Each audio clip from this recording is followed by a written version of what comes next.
Hello Scorpio! Welcome dito sa aking channel, Kapalaran 888. Welcome guys! Alamin natin kung anong messages, vibration, gabay, energy para sa lahat ng Scorpio. Ito ay full moon in Leo. First full moon to ng 2024. So, tingnan natin kung ano yung messages, vibration para sa lahat ng Scorpio. Ang message na to is general message, pwedeng makaresonate sa'yo. So, gamitin natin ang ating intuition. If first time mo dito sa channel ko, please huwag mong kakalimutan na i-like and share, i-subscribe, i-press ang notification bell button, guys. Okay, Scorpio.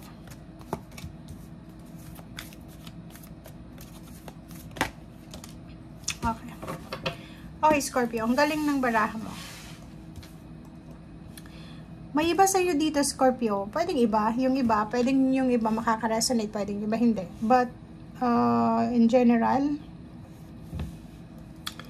sinasabi ng baraha sa'yo dito na it's time to release negativity. Kailangan mo daw na pakawalan lahat ng negative, lahat ng mga bagay-bagay na nagdadala ng stress, anxiety.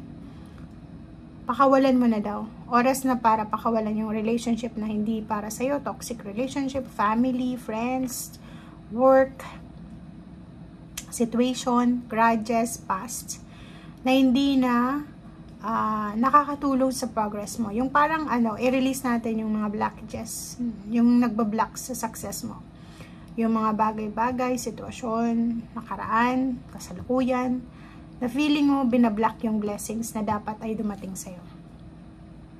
And para magawa mo yan, ang sinasabi sa'yo dito ng full moon in Leo na kailangan mong maging matatag. Be bold and make the first move. So, ibig sabihin, gawan mo ng paraan. Kailangan mong maging matatag, maging determinado ka na i-let go yung past, i-let go yung mga toxic, i-let go yung negativity, i-let go, i-release yung mga blockages.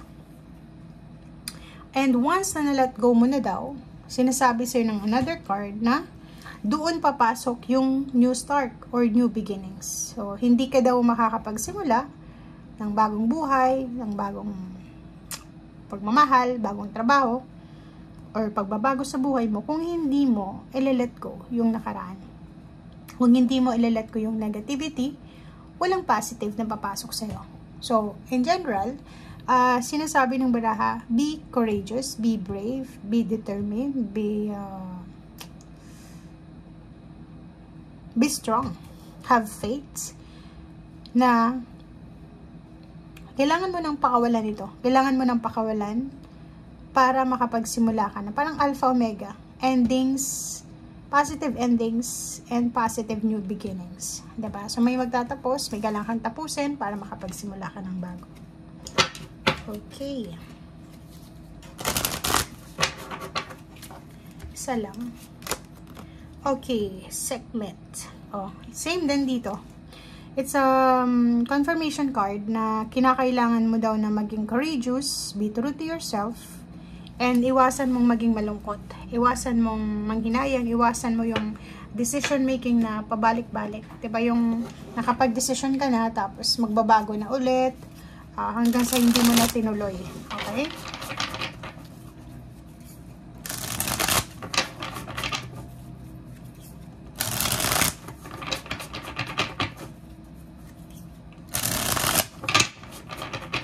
Okay, Scorpio.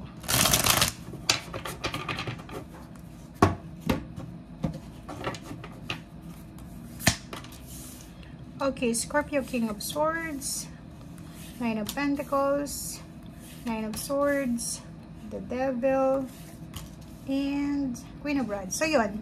So, kasasabi ko pa lang sa'yo, diba? Iwasan mo. Kasi kung makikita mo dito, may negative and may positive. Nakikita mo tong the Devil. Etong the Devil na to is yung temptation. Kasi parang, ang ginagawa mo, Scorpio, is nagdesisyon ka. Like, for example, gusto kong maghanap ng trabaho. Tapos, Lunes ka nagdesisyon na maghahanap ng trabaho. Tapos, may nakausap ka na kapamilya, toxic. Instead na encourage ka, i-discourage ka. Pagdating ng Tuesday, magbabago yung isip mo. Instead na maghahanap ka ng trabaho, wala eh. Mag-stay ka na lang sa bahay. So, stay away from temptation. Stay away from negative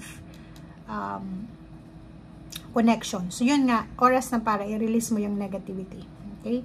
Oras na para ma-realize mo na hindi lahat ng tao sa paligid mo ay pareho ng energy mo. May ibang toxic, may ibang energy vampires, may ibang negative. So, kailangan mong iwasan ito sa taon ng 2024. Okay? Kung gusto mong makalaya, kung gusto mong makuha yung freedom sa lahat ng area sa buhay mo to sa either emotional, financial, kailangan mo ng lakas loob. Kasi kung makikita mo dito sa 9 of Swords, may iba sa inyo dito ang nagtitiis. Sobrang pagtitiis to Nagtitiis siya sa kakarampot na sweldo, nagtitiis siya sa mga injustices, pagmamaltrato sa kanya, sa trabaho, sa relationship. May mga physical abuse din tayo dito nakikita. It's either, kasi itong 9 of Swords sobrang lungkot na lungkot siya Malungkot siya, umiiyak siya sa gabi. Or sa bahay niya, mag-isa lang siya sa kwarto. Umaga at gabi, pwedeng umiiyak to. Umiiyak siya kasi feeling niya nasa stagnant relationship siya, feeling niya nasa stagnant na work siya, or feeling niya hindi siya makakilos, hindi siya makapagdesisyon, gawa ng sumusunod lang siya sa mga tao sa paligid niya. So ngayon, ang sinasabi ng barahan ng King of Swords is kailangan mo ng direkta. Kailangan mong maging bold, kailangan mong maging courageous, kailangan mong lakasan yung loob mo. Kung gusto mo ng kalayaan, financial freedom, kung gusto mo ng emotional and financial prosperity, or katuparan ng iyong financial, umalis ka sa isang sitwasyon na alam mo na walang improvement. Like sa work, kung hindi ka masaya sa ginagawa mo sa trabaho, pag-isipan mong mabuti, bakit ka nag-i-stay dyan? Tanungin mo rin yung sarili mo, may chance ka bang makahanap sa ibang trabaho, sa ibang company? Relationship, ganun din. Ano yung rason bakit ka nag-i-stay? Sinasaktan ka physically, emotionally, financially, hindi ka naman binibigyan ng pera, or hindi ka naman pinagkakatiwalaan ng pera. So, tanungin mo yung sarili mo. If ikaw yung nakakapakinig ng message na to, pwedeng para to sa'yo. Pwedeng ikaw to, or posibleng other person na pwede mong matulungan in case na sa ganun siyang situation. Okay? Kasi yun nga, sinasabi ng baraha, hanggat hindi ka nakakaalis sa ganyang sitwasyon, walang new beginnings. Hindi mo makikita yung liwanag, hindi mo makikita yung clarity, yung liwanag sa end of the tunnel. Kasi wala nandyan ka pa rin sa kadiliman, nandyan ka pa rin sa 9 of Swords, and then sa the Devil. Okay? So, thank you guys, and see you again. Bye!